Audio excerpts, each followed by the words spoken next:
نکیر و منکر یا بشیر و مبشر نام دو فرشته است که در شب اول بعد از دفن وارد قبر شده و از اعتقادات و اعمال مرده سوال می کنند. اگر شخص در گذشته کافر باشد، این فرشتگان چهره‌ای مخوف داشته و نکیر و منکر خوانده می شوند و اگر در گذشته مؤمن بوده باشد، این فرشتگان با روی زیبا با او روبرو شده که در این صورت به آنها بشیر و مبشر گفته می شود.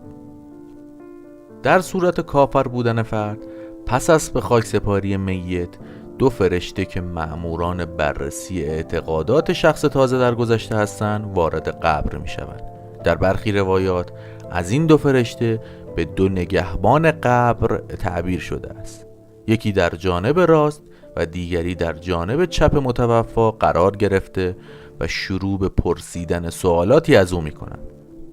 چنانچه فرد کافر یا گناهکار باشد، آن دو ملک را با چهره‌های وحشتناک می‌بیند و پس از آشکار شدن باطن میت با عذابی شکننده از ناحیه آن دو که نکیر و منکر نام دارند مواجه می‌شود و قبرش پر از آتش خواهد شد.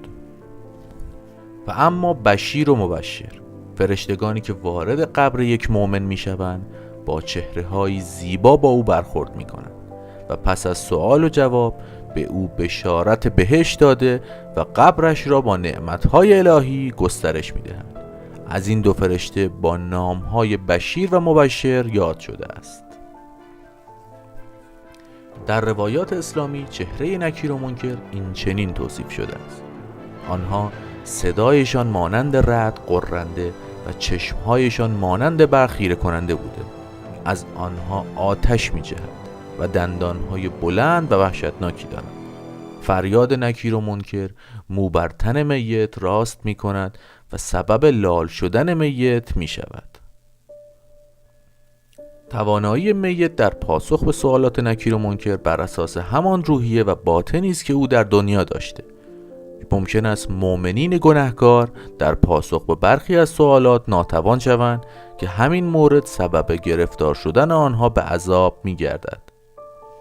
از جمله عوامل آسان کننده پاسخ میت به سوالات فرشتگان قبر میتوان به خواندن سوره ملک برای خلاصی از ترس و وحشت پس از مرگ اشاره کرد.